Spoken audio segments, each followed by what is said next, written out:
แบบอย่างหาคนที่จริงจังอีหยังแบบฮักแม่นำไปนำจังซี่เพราะว่าคอยเป็นคนฮักแม่ที่สุดเลยเด้อเลยคักแล้ว แม่คือดวงใจในครอบครัวโดยทุกคนยามแรงเนาะตอนนี้เบาโมอยู่ในหมู่บ้านตุงแตงนะทุกคน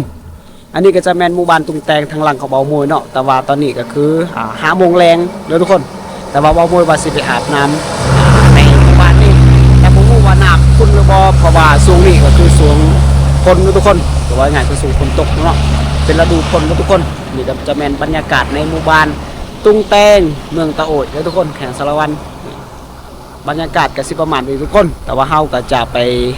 อาบน้ำน้ำกันเลยหรือว่าสิไปเบิ่งหาวิถีชีวิตของหมู่บ้านหรือว่าของชนเผ่าปาโกะนี่เองนะทุกคนโอเคเฮาจะไปเลยทุกคนจะแม่นบรรยากาศยามแลงนะทุกคนคือในหมู่บ้านตุงแตงนะทุกคนนี่ตรงนั้นก็จะแม่นภูทุกคนดวงอาทิตย์กำลังสิตกดินแล้วทุกคนนี่ไก่สิมืดแต่เด้อประมาณนี้หมู่บ้านเขาก็จะติดแคมทางใหญ่ทุกคนเฮาสิขึ้นไก่สิฮอดสมุยก็จะฮอดหมู่บ้านตุงแตงนี่ก่อนเด้อ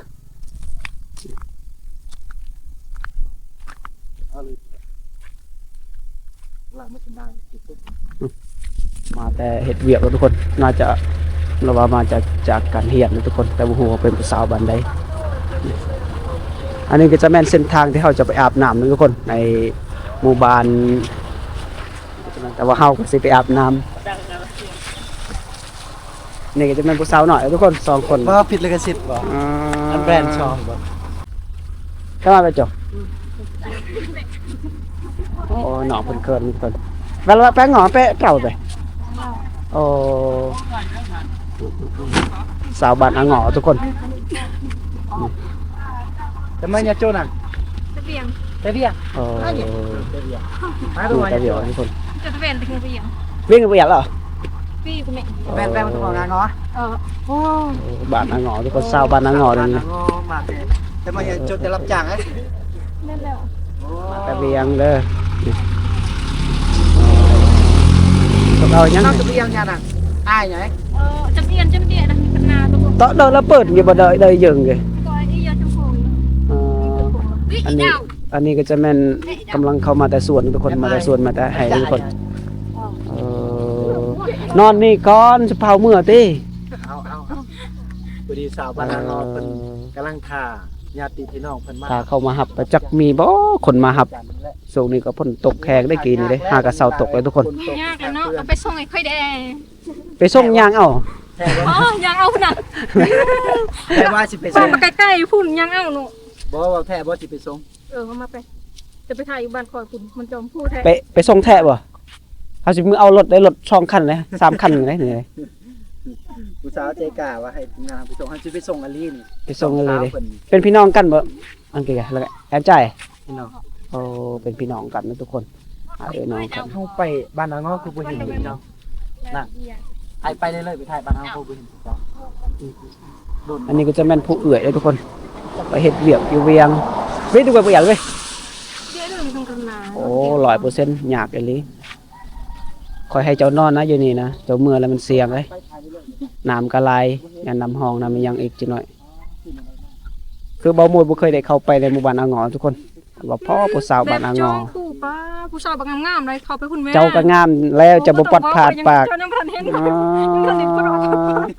ปอดตีผาดปากกันไปหดบ้านอ่างหงอคือบ่เห็นเจ้านะเจ้าก็อยู่เพียงเป็นปีบ่ล่ะไปนอนมื้อนึง2มื้อไปอยู่จักปีล่ะเพียงบ่น้องสาวข่อยหากันมาขึ้นเฮือนใหม่เพราะว่าคันเนี่ยคันหยังก็เขาบ่ขึ้นเฮือนใหม่เขาก็ยังอยู่ต่อแต่ว่ามันจำเป็นบ่เมื่อก็บ่ได้ต้องมื้อเฮ็ดเนาะโอ้มื้อเฮ็ดไปทายอยู่พุ่นบ่ข้ามน้ำบ่บางทีน้องเจ้ามาเพราะว่ามันมื้อบ่ได้ตอนเช้าพุ่นไปอยู่เฮือนพี่น้องก่อนโอ้สิไปทายอยู่เฮือนพี่น้องมื้อตอนเช้ากลับแต่เช้ามื้อบ่แม่นมื้อทั้งมืดแล้วนะพวกเจ้า2 คนบ้านใดอยู่สมุยกันนี่แหละใกล้ๆกันกับบ้านนางโอ้บ่ว่าบ่เห็นไอ้ไปถ่ายสารคดีเลยโอ้บ่เคยได้อยู่บ้านอีหยังซื้อจังได๋เด้เจ้าเด้ตา ชื่อตาและน้องเจ้าชื่อจังได๋ ลี โอ้น้องลีกับน้องตาทุกคน ถ้าไปฮอดบ้านเจ้านี่ถามว่าชื่อตานี่เขาฮู้แล้วเนาะ สิไปเล่นอยู่เฮือนเจ้าได้บ่อื่นมาหือ ไปแม่ บ่บางทีมื้ออื่นสิชวนทีมงานไป และอีกอย่างจุข่อยรักก็ขึ้นเขื่อนเลยมืออื่น โอ้ บ่มือขึ้นเขื่อนใหม่ ประมาณมื้อคืนนี่เนาะ ม่วน ก็บ่ฮู้กันแต่บ่มั่นใจเพราะว่าบ่แน่ใจมันทางมันยากเด้เวลาเขาออกเขาจะออก โอ้ วันนี้มื้อใดสิไปเวียงต่อนะ แล้วเขาแก้เหตุอีหยังอยู่ อ๋อ ว่า แล้วก็ คืออยู่คราวเดียวนึงเนาะ โอ้มันไปอยู่เวียงจนขาวเนาะป๊าบ น้องก็สิขึ้นนำบ่เขาจะขึ้นเวียง แม่น โอ้สาวบ้านหาหงอทุกคน ทันใจเลิศเพื่อนหลังน้อยๆแต่เขาเอาแค่นึงเพราะว่า ไปเฮ็ดเวียกหยังล่ะ เฮ็ดกินเขา โอ้เป็นแม่บ้านบ่ เป็นแม่ค โอ้ รัว แม่ครัว อา แม่ค หาร รัว แสบเนาะ คือสิแซ่บแล้วเว้ย มื้อหน้าให้ซื้อไก่ให้เจ้ากลัวเด้อ เอามาซื้อแม่เป็นตัวที่เช็ด โอ้ บ่ยากดอกตัวนี้บ่ยาก พอดีพวกอ้ายสิไปนะเด้อนี่เด้อคักแล้วนั่นนี่ จะน่าเสียดายแล้วเจ้าบ่ได้อยู่บ้าน น้องตากับน้องหลีเด้อทุกคน กลับ โอ้ ไป ก็เป็น เวียง ทิศปกติ อ๋อ มันเป็นอาทิตย์พอดีมื้ออื่นไอ้สิชวนทีมงานไป อืม หลายคนได้3-4คนได้ ไปไหม จักปีแล้วน้องตา 22ปีแล้ว อายุเท่าสองปี สองปีน้องลีเด้ 16 16เนาะ สาวบ้านอ่างอ อย่าง เอาไป ออกๆเลยทุกคน หลายเทื่อทุกคน อย่างนั้นปดีตาหักตาแพงสำนีเด้อทุกคน เขาบ่ซื้อเขาว่ามันยังตัวน้อยๆ22ปี อ๋อ คิดว่า21ปี โดย 22ปี โดยแม่ สิไปนอนเฮือนอยู่ไสพี่น้องเจ้า พี่น้องคือ โอ้ใกล้ๆดีเนาะอ๋อพี่น้องยู่ ให้ไอ้ ใกล้ๆ จับช่วยเครื่องจะบ่ไปหาเพื่อนพี่น้องจะบ่ได้ ก็ บ่ คือเจ้าพักที่ใส่ บ่นี่แหละอยู่เพิ่นเอื้อยครับอยู่นี่ให้บ่ได้บ่สิจับเครื่องจับไปหาเพื่อนพี่น้องบ่ ยันเอาบ่ โอ้ยันเขาบ่อยู่ว่าไปหาเขาเบิ่งได้บ่ไปหาก่อนก็ได้แต่สิได้ผู้ว่าให้นอนกินนี่บ่แม่นพี่น้องเจ้าบ่ กับพี่น้อง ผู้เฒ่าอ่ะ มันใหญ่เหมือนแต่บ่ฮู้แบบตอนค่อยไปเวียงเขาก็ใหญ่บ่แต่เราก็บ่ฮู้อยู่นี่ จะไปอยู่เวียงซะได้แล้วก็ลืม2ปี3ปี บ่ตอนที่ไปถึงนับแต่ปี2023คือไปอยู่ปากเซ2ปีแล้ว โอ้ปักเส คอย 2 ขาย ปี น้ำมันเบิดขายน้ำมันบ่จักเฮ็ดอาหารอีหยังให้เขาจังซี่พวกอีหยังก็ได้เฮ็ดเบิดทุกสิ่งทุกอย่างแบบเป็นสู้เวียกแบบสู้ชีวิตเลยนะแบบเพื่อนจุกเขาพูดความมีแต่ค่อยผู้เดียวเป็นลูกกบกับผู้ใหญ่เด้ โอ้ หลังจากนั้นพ่อข่อยก็เสียแล้ว โอ้ ยังแต่น้อง ยังแต่แม่บ่ น้อย8ปีแล้วก็5ปีเป็นแล้วอันนี้ผู้ใหญ่น้องข่อยมีแต่ผู้ใหญ่ ผู้ชายบ่มี บ่มีแต่5ปี โอ้ คนไหนคือเสาหลักในครอบครัวเนาะ เสาหลักเนาะทุกคน หาเงินหาทำ เป็นเสาหลักของครอบครัวและ โอ้อายกับมีบ่สุดท้าย บ่มีแต่เขาเดียวแม่น มีแต่น้องเนาะ สยน้อยๆ5ปี น่าสงสาร ได้ต้นทุกคน โอ้อยากปันเจ้าเป็นนางเอกช่องอายเด้พอได้มี FC บางคนใจบุญ ยุงลาย เจ้ อย่างนี้ ซ นะ อยช่วยนะ แต่ว่าน่าเสียดายเจ้าบ่ได้อยู่บ้านเจ้าไปเฮ็ดเวียกคือว่าอะไรทุกคนเก็บต้นบดเฮานะถ้าเฮาบ่ชอบไผชอบให้ พอก็บ่มีแล้วบ่น้อง ให้ เพิ่น แม่ เนาะ ให้น้อง พอเราก็เสีย เสาหลักเสาเอกค่ะ พอดีตอนเนี้ยเนาะเบาโมยว่าสิไปอาบน้ำเนาะแต่ว่าพ่อพวกน้องๆเขา2คนกำลังมาแต่เวียงนะทุกคนกำลังสิไปเมื่อมาแก้เหตุ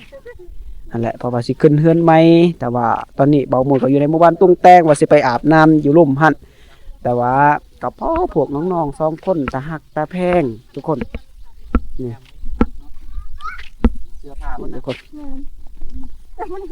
บ่จับได้อยู่สำ บ่นักดอกอายเจ้า ได้ กามใหญ่อยู่ อันนั้นจับให้น้องเพิ่นแน่เพิ่น จับบ่ เมื่อย ได้ อยู่กำลังวิ่งอยู่ อันนี้บ่ได้เทปแม่นบ่ ได้เอาไป เฮาก็สิซอย ซื้อใน น้ ข อ อง ง ซื้อ มัน ตา เนาะ เมื่อกี้เนาะ ตา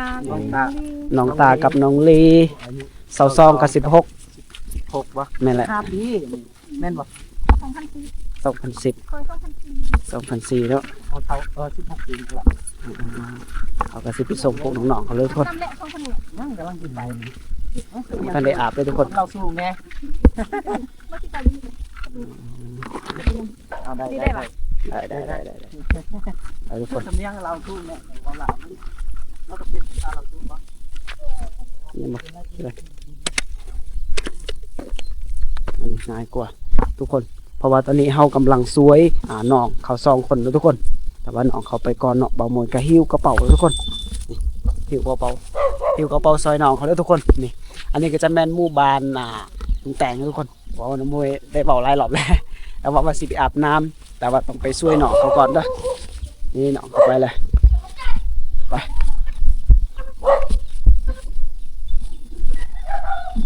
แต่ว่าบ่ฮู้ว่าเพื่อนพี่น้องเขาเจ้าอยู่ไสเพราะว่าบ่มีไผไปรับเพราะว่าฝนตกแล้วก็น้ำมันหลายแล้วก็ดินอาจจะเจือนแถวเข้มทางเพราะบ้านเขาน่าจะแม่นลังภูเบื้องหน้าเด้อทุกคนโอ้หมากระเห่าแล้วแมว เฒ่าเด้ออย่านเด้อ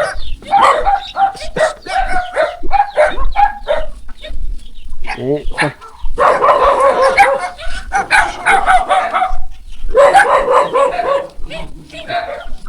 ไปเฮาไปตามหลังบ่ทันไปนำเขาทุกคน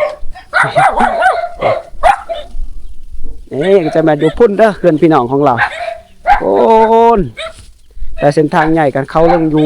เทิงหันก็อาจจะบ่ไกลปานใดเขาลงที่นี่อาจจะไกลขนาดให้เดินบ้านนี่ก็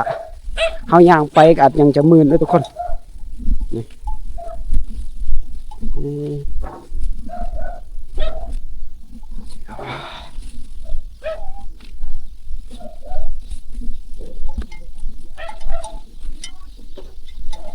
เขา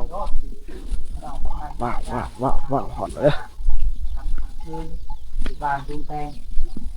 น้องเช้าเพิ่นอยู่บ้านอันงอ ตอนนี้วะ บางที่ทุกคนก็คือสิว่าเอ้าคือบ่ไปส่งน้องเพิ่นเพราะว่าทางมันมืดทุกคนเลยเนาะฝนตกแล้วก็ทางมืดนะทางยากแน่ไปบ้านเพิ่น ไปเป็นโรยโจกเลย เบะเมื่อบ่ได้ดอกต้องได้นอนแล้วนี่ เท่าไหร่ มันมึน กางยาตรงตุโก้ ตุโก้หาตัวมา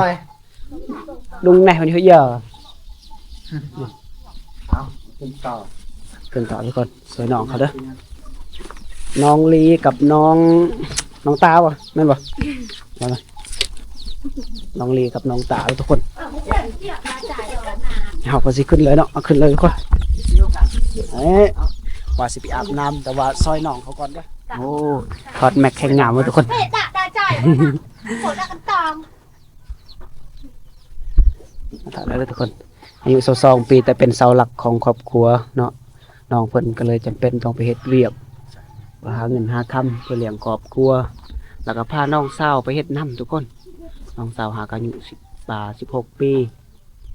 พอดีคอยกับเบาคมว่าสิไปอาบน้ำแต่ว่าพ่อพวกน้องๆเขากำลังลงตลอดโดยสารเด้อทุกคนเราก็ได้เห็นพวกน้องๆกันก็เลยได้ทักทายพวกน้องๆเขา เจ้าคือกลึ่งเนี่ย น้องตาเด้อทุกคน ถอดแม็กเป็นงามเลยแต่งหน้าเลย ยังบริแต่งหน้าบดมือบดขึ้น บ่ได้แต่งหน้าก็งาม บ่ได้นอนสารวัตรบ่คืนนี่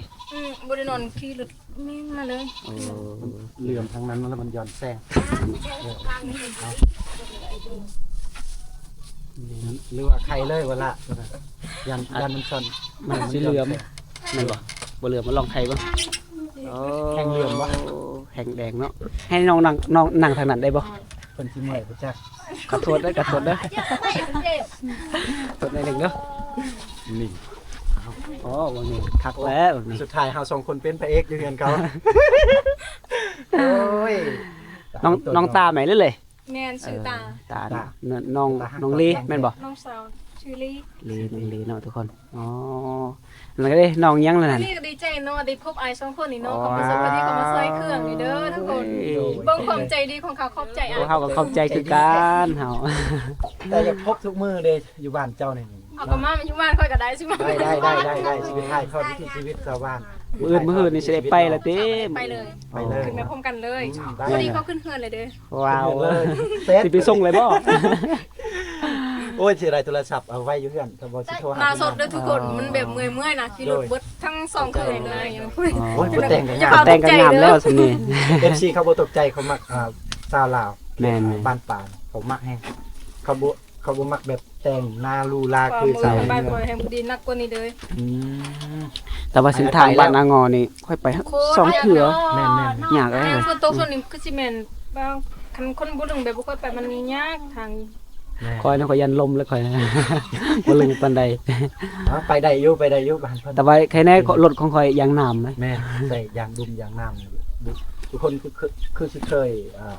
สัมผัสบรรยากาศเคยเห็นอยู่บ้านพะงอเลยทางซองปอซีฮอมเคยไป แม่นอายสิหอมเคยไปทุกคน จนขอบตาดำเลยเนาะ แนวมัน2มื้อเนาะมื้อบ่ก็บ่อยากกินข้าวอีกแบบมันเต็มเลย ฮอดสารวัน6:00นได้บ่ 7บ่ บ่แม่นตอน9 โมง 10 โมงเช้าเพราะว่ารถมันเพเกมทางอีกมันเข้าต่อรถ2คันดิ ตายต้น ขึ้น เล ร ย ถเวียงแล้วมันแบบคนเต็มแล้วพอดียางแตกน่ะ อ๋อย างรถพอดีแตกต้องส่งเบืองเลย อ๋อ แล้วก็ลงมาเขาต่อรถอีกบัดครึ่งๆถ่ายอยู่หั่น จักปีเลยบัดนี้จะไปอยู่บัวน่ะในนครหลวง2 ปีแล้ว บ่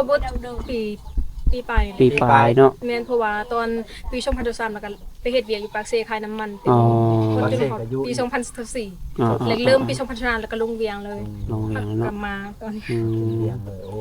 แต่ว่าน้องสาวหาก็ไปอยู่เดือนหนึงก็เมื่อแล้วเนาะโอ้ยเมื่อไว เพราะ เล ว่าย มันเขาโทรหามันจำเป็นแบบขึ้นเพื่อนอ่ะ อ๋อ คันนั้นกับแม่น อืม บ่เมื่อกับบ่ได้จำเป็นตัวนี้มือ เจ้าน้อยก็ได้ขึ้นคือเก่าโดยบัดนี้เพิ่นขออนุญาตถามเพิ่นให้เฮาแนวใดทางเฮาไปเฮ็ดทางคุณเรื่องรายปานใดล่ะ ก็บ่ได้หลายปานใดเพราะว่าเฮาอยู่บอนห่มอีหยังก็เริ่มต้น4ล้าน เราเริ่มต้น4ล้านกีบเนาะ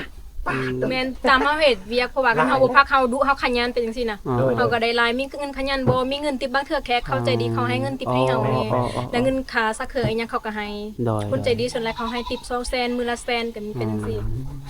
ได้ คั เงิ น น เฮา เดือน บริการเขาดีไว้ง่ายซะเนาะ 3ล้าน ตอนหับเขาดีนั่นน่ะแขก แม่ มาน ก็ คัน ตอน เฮา หับ พักเฮาบ่พักทุกเดือนแบบมีเงินขยันในเงิน OT เป็นจังซี่นะ แม่ โดย แม่น คันจะสิเอาผัวนี่ไปได้สิเลี้ยงครอบครัว คอยก็ต้องได้เลี้ยงนำ5คนที่แบบจริงจังและฮู้จักแบบรู้จักทำอาหารกินแล้วก็ฮู้จักแบบอีตุนแม่คอยหยังเพราะว่าคอยก็ฮักแม่คือกันเพราะว่าคอยตอนน้อยๆเนาะแม่เฮาเลี้ยงเฮาเด้แบบใหญ่มาละโตมาเฮาไปอยู่กับคนอื่นเป็นหยังต้องเฮ็ดให้แม่แบบแนวบ่ดีอีหยังเป็นจังซี่นะแบบอย่างหาคนที่จริงจังอีหยังแบบฮักแม่นำไปนำจังซี่เพราะว่าคอยเป็นคนฮักแม่ที่สุดเลยเด้อ โดยทักแล้ว แม่คือดวงใจในครอบครัว โดยต้องขอบใจเจ้าเอาแทนเจ้าเนาะแท เป็นคน ที่ ฮักแม่ พ่อ ที่สุดเลยอันนี้เว้าความจริงในขนาดคนที่แบบน้องมากสุดๆเนาะแต่ว่าคันแม่แบบรู้สึกว่าบ่ถูกใจนิดนึงก็ยังว่าบ่นั่นเลย โดย แบบฮักแม่ยังเลี้ยงเขาอยู่ยังแบบอีกอย่างบ่มีไผยังมีแบบครอบครัวมีแต่ครอบครัวเดียวเลยเป็นคนแบบคือเรียกฮับแบบแทนเป็นผู้ชายเลยนะเป็นสิ โดย เพราะว่ามันบ่มีไผก็เลยแบบเฮ็ดคือเรียกบ่ว่าเรียกผู้ชายผู้หญิงก็เฮ็ดไปเลยเป็นสิจนแบบตนโตแบบบ่คืออีหยังแบบมันรู้สึกมันบ่สุภาพ โดยเข้าใจอยู่ เข้าใจค ส วาม มม รู้ ติ สึก ถ้าว่าก็เจ้าฮักมักเฮาในอนาคตนี่ต้องให้ควรมาอยู่นำเฮาเนาะดีสุดเนาะ บ่จำเป็นแนวนั้นเพราะว่าคันเขาฮักแมวบ่ว่าเฮาอยู่ครอบครัวเดียวกับแม่ก็คือกันแบบแม่บ่อยากเบิ่งเวลาเฮาผิดติกันอีหยังคันเขามักทั้งบ้านค่อยสิไปอยู่นํผัวก็ได้ โอ้ไปอยู่นำผัวก็ได้เนาะ อีหยังไปนํกันสู้นํกัน โดย จังซี่นะ เพียงแต่ว่าเขา แม่ ฮัก น แท้ แม่น เขาฮัก เพียง แท้ แต่เขาแท็กข่อยแล้วก็ฮักแม่เป็นสิครับ แม่น ครอบครัวก่อนแล้วก็แล้วไป สมมุติว่าคันมี เพราะว่าทุกเดือน มีคนเอาอยู่เวียงเจ้าก็เอาเลยบ่เท่านั้นหั้นนะสมมุติว่ามีคนมักหั้นนะ กับแบบตอนนี้แบบรู้สึกว่ามันบ่มักปานใดเพราะว่าพี่ตนแม่นะส่วนหลาย อ๋อ บ่ว่าทุกกะยาแต่ข้อคนที่จริงใจแล้วก็ฮักแม่ฮักข่อยแล้วก็ฮักแม่นํเป็นจังซี่บ่ว่าทุกกะยานั้นใดกะยาเพียงได้สู้นํกัน คนอยู่ใส่กะยา แม่น น้อย แต่บ่ให้มันเกินไกลเกินไป คนอายุสำได้แหละ ไว้ ส ต้น เปคเจ้าสุตอนนี้ ถามสเปคสเปคแรกบาดนี่ ก็แบบรุ่นอ้ายเนาะเพราะว่า อ๋อ เขาเป็นแบบคอยกันอายุ22ปีเลย โดย ก็ได้ โดย ยึดได้ถึงว่า24 25ขึ้นไปก็ได้ฮอด30หรือว่า35ก็ได้ โอ้ ลงมาเป็นจังซี่ พอดีหมู่อ้าย อายุ 30 อายุ 30 สูงสุดก็30ปลายเนาะ35เนาะอายุสูงสุดเนาะ แม่นฮอด35ลงมาก็ได้เป็นจังซี่ โดย เพียงแต่เขาหาเขาบ่เกลียดเรื่องอายุอีหยังน่ะเป็นจัง โด ซี่ ย พอดีอันนี้ ปกติ จะว่าอายุ7ปีแล้ว เท่าแล้ว บ่ว่าคอยเป็นเอื้อยแล้วเป็นน้องบ่จัก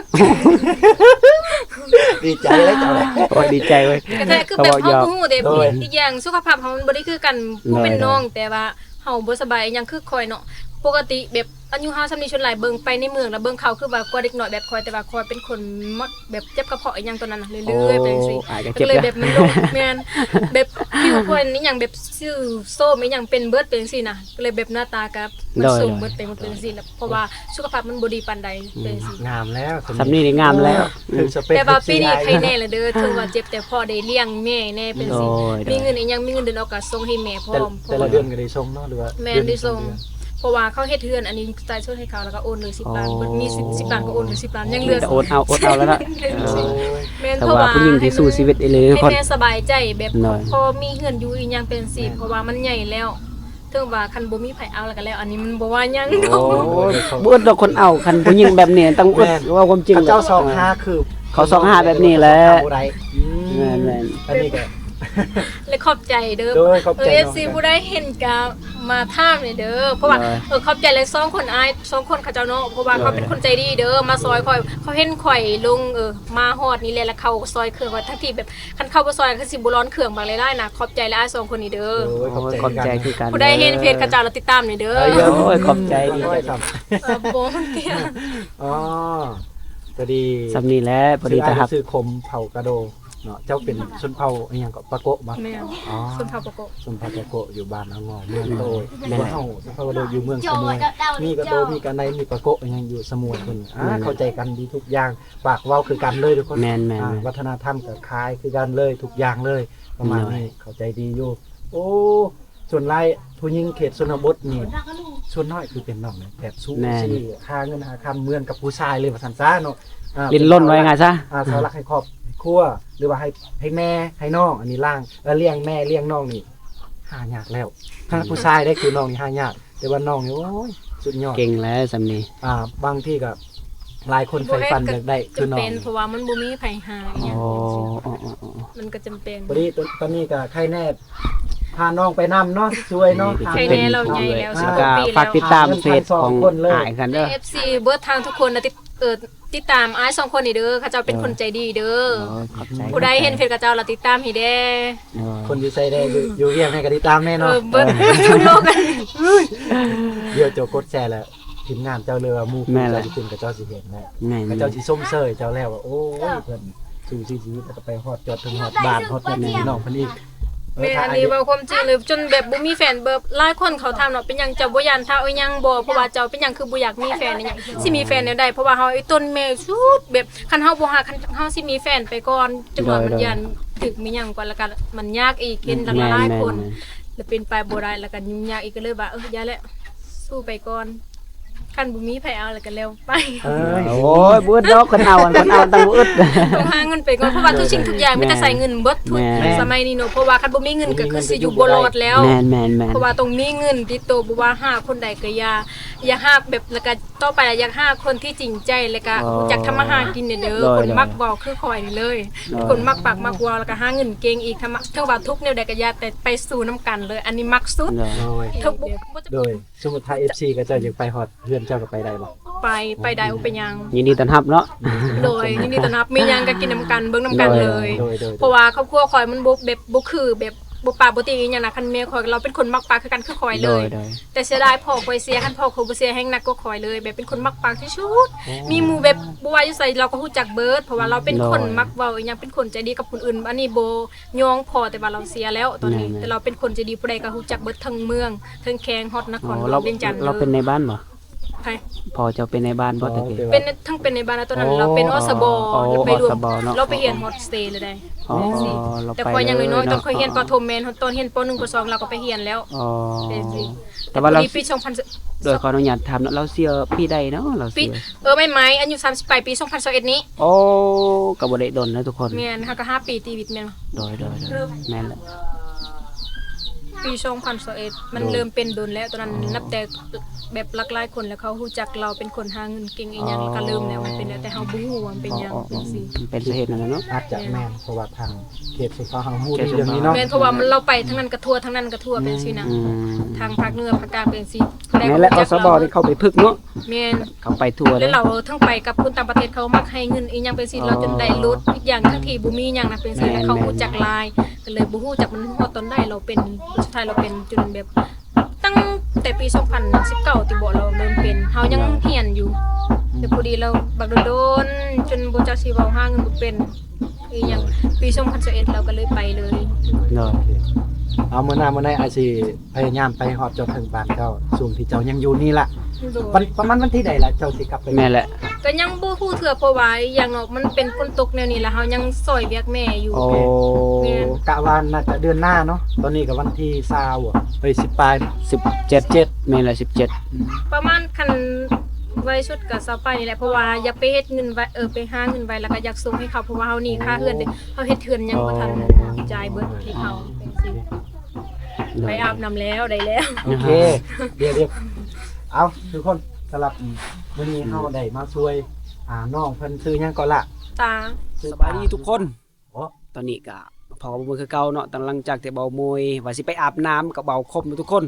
แล้วก็ได้พ่อน้องตาด้วยทุกคนอันนี้ก็จะแม่นทางหลังของเบามวยก็จะแม่นน้องตาด้วยทุกคนนี่เราว่าสิไปอาบน้ำแต่ก็พ่อน้องเพิ่นก็เลยได้ไปช่วยน้องเพิ่นค้นเครื่องน้องเพิ่นเนาะแล้วก็ไปส่งฮอดเทือนที่บ่อนน้องสิพักเพราะว่าน้องสิเมื่อบ้านแม่นบ่ แม่น แต่ว่าเมื่อบ่ได้เนาะก็เลยนอนพั ทาก งมันยาก แม่นแหละทางมันยากก็เลยนอนพักอยู่นี่ก่อนว่าแม่นน้องเพิ่นสินอนพักอยู่นี่ก่อนแล้วก็มื้ออื่นก็สิเดินทางกลับแล้วเนาะ แม่นแต่เช้าเลยเด้อ ฝากติดตามหน่อยเด้อทุกคนเพื่อเป็นกำลังใจโอเคบ๊ายบายคลิปนี้ก็มีแต่ซ้ำนี่ทุกคนเนี่ยคือน้องตากันยังโสดทุกคนผู้ใดสนใจก็มาจีบน้องเพิ่นเองเด้อมาจีบน้องเพิ่นเองเด้อ